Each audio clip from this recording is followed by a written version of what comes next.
বাঞ্ছারামপুর উপজেলা ও পৌরসভা আয়োজিত আজকের ইফতার মাহফিলের সদ্য সভাপতি, যিনি কিছুক্ষণ আগে বক্তব্য রাখলেন, বাংলাদেশ জাতীয়তাবাদী দলের বাঞ্ছারামপুর উপজেলার বিপ্লবী সভাপতি, জেলা আহ্বায়ক কমিটির সদস্য, কৃষক দলের যুগ্ম সাধারণ সম্পাদক কৃষিবিদ মেহেদী হাসান পলাশ,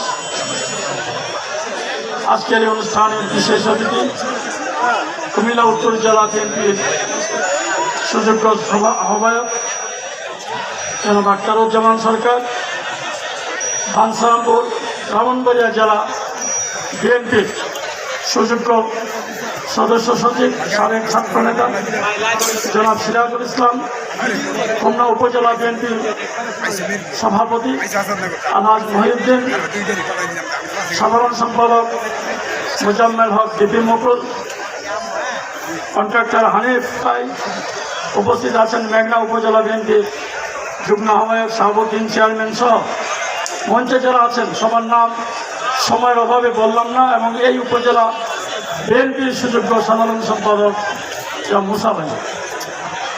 সময় কম, আপনারা যাতে ইফতার ঠিকমতো করতে পারেন সেদিকে আমার লক্ষ্য আছে।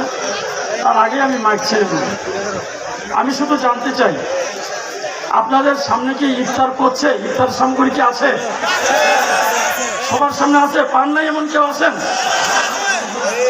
যদি কেউ না পেয়ে থাকেন, আমাদের ভলান্টিয়ার আছেন, ওনাদেরকে বলবেন পৌঁছে দিন। সুতরাং আপনারা অনেক কষ্ট করে এখানে বসে আছেন, আরেকটু কষ্ট আপনারা 10 মিনিট, 7 থেকে 10 মিনিট আপনারা করবেন, এর মধ্যে আমাদের আলোচনা শেষ হয়ে যায়।